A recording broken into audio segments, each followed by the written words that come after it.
Então, para a gente entender esse caminho que o filho pródigo fez até chegar aqui na terra distante, nós vamos olhar para as festas dentro desse diagrama e vamos entender ela de cima para baixo.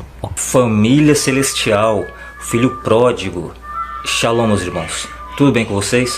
Espero que sim. Nesse vídeo nós vamos falar sobre os dois caminhos e as 7 festas. O caminho que o filho pródigo fez para sair da casa do pai e ir para a terra distante, e o caminho que tem que ser feito para sair da terra distante e voltar para junto do pai. Vamos ver isso através das 7 festas bíblicas dentro de um diagrama da árvore da vida.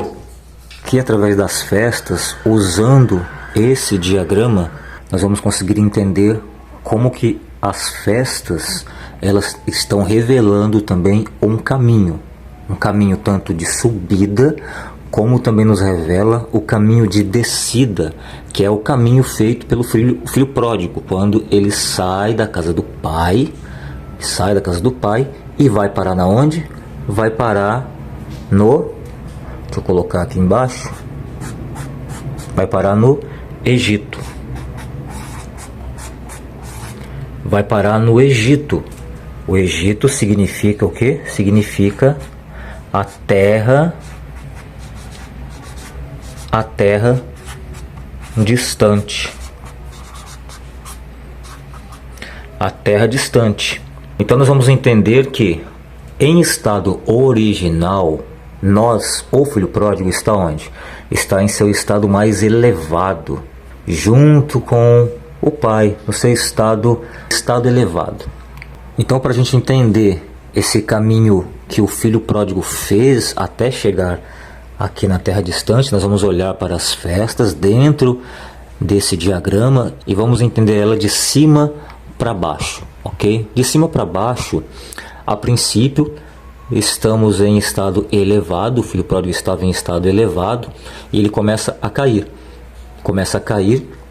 e passa a não mais morar com o pai, não mais tabernacular com o pai. Ao ter o desejo de não mais tabernacular com o pai, ele vai perder o seu estado de aceitação. Perdendo o seu estado de aceitação, ele perde também a autoridade de tocar trombetas. Perdendo a autoridade de tocar trombetas, não tendo mais trombetas para tocar, ele também perde poder. Perde o poder que está em Pentecostes, perde a palavra que está em Pentecostes, o recebimento da palavra. Com isso, ele perde também a capacidade de dar frutos para o pai, gerando apenas agora os frutos da carne, o fruto da carne. Dessa maneira, ele perde a sua santidade, que está na festa dos pães asmos, né? O pão sem fermento. E agora ele começa a acumular fermento.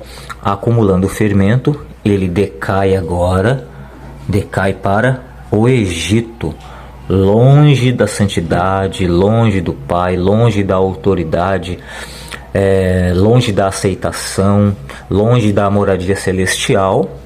Ele cai para o Egito, a terra distante. E quando fazemos o caminho de subida, nós entendemos que o filho pródigo ele sai dessa terra distante, que é o Egito, que significa esse plano aqui que nós vivemos. Ele sai através do Cordeiro Pascual, através da Páscoa, aceitando o sacrifício do Cordeiro, aceitando o sangue do Cordeiro. Ao fazer isso, ele vai subir, vai elevar para um estado de santidade, vai começar a tirar o pecado da sua vida, tirando o fermento da sua vida. Ao fazer isso, ele vai produzir frutos, os primeiros frutos para o Pai, para o reino.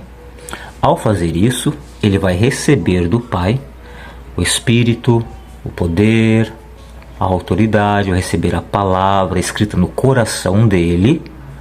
Então ele vai receber do Pai trombetas para tocar.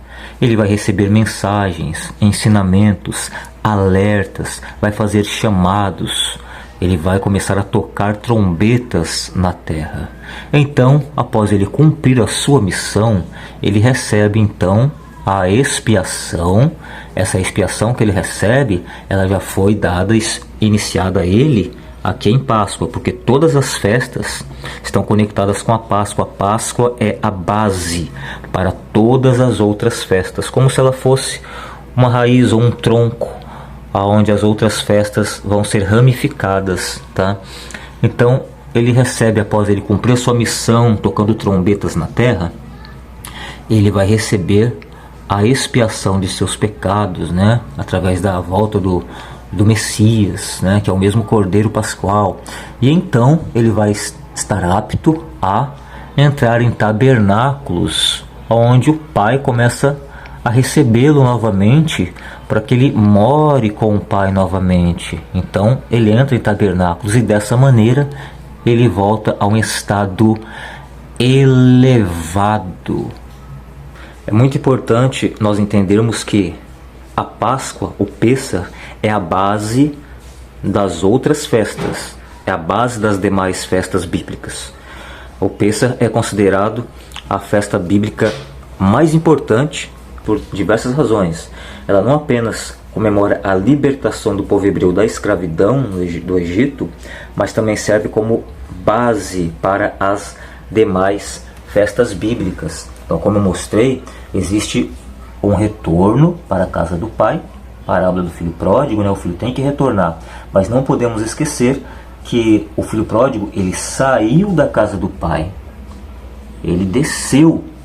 Primeiro, ele desceu do seu estado elevado, ele desceu e veio para onde? Na terra distante, no Egito. Então ele precisa fazer o caminho inverso, ele tem que fazer o caminho inverso para voltar. Voltar para onde? Voltar para a casa do pai. É o desfecho da parábola. O filho pródigo, ele precisa voltar para a casa do pai. Então é importante nós compreendermos que a Páscoa é o fundamento das demais festas. Então a Páscoa marca o início do cronograma para todas as outras festas. E a data da Páscoa é definida pelo ciclo lunar. A partir da Páscoa são contados os dias para as demais festas, como Pentecostes, trombetas e também tabernáculos. É importante entender que a Páscoa ela está intimamente ligada à festa dos asmos e à festa das primícias. E assim elas formam um conjunto interdependente. A festa dos pães asmos, que dura 7 dias, comemora a pressa com que os israelitas saíram do Egito e saíram dali sem tempo para deixar o pão fermentar, por isso é a festa dos pães asmos, do pão sem fermento. Já a festa das primícias celebra a oferta das primícias, a oferta das colheitas, dos primeiros frutos para Deus, simbolizando a gratidão pela terra prometida e a dependência também que devemos ter, dependência para com o Pai. Aí nós começamos a perceber que a festa da Páscoa ela serve como se fosse a raiz, ela é como se fosse a raiz das demais festas. A Páscoa serve como base para as demais festas, como um conector para ligar as festas à história da libertação que o povo teve quando eles foram libertos do Egito. Vamos ter também a festa de Pentecostes, né, que comemora 50 dias após a Páscoa. Perceba que elas estão conectadas à Páscoa, porque são contadas sempre a partir da Páscoa.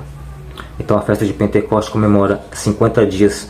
Ela é comemorada 50 dias após a Páscoa e celebra o recebimento da palavra, dos 10 mandamentos, lá no Monte Sinai, por Moisés. Vamos ter também as festas das trombetas, da expiação e dos tabernáculos, que têm suas raízes na Páscoa, relembrando a jornada do povo hebreu pelo deserto e a importância da fé e da obediência a Deus para se chegar à terra prometida. Na realidade, a casa do Pai.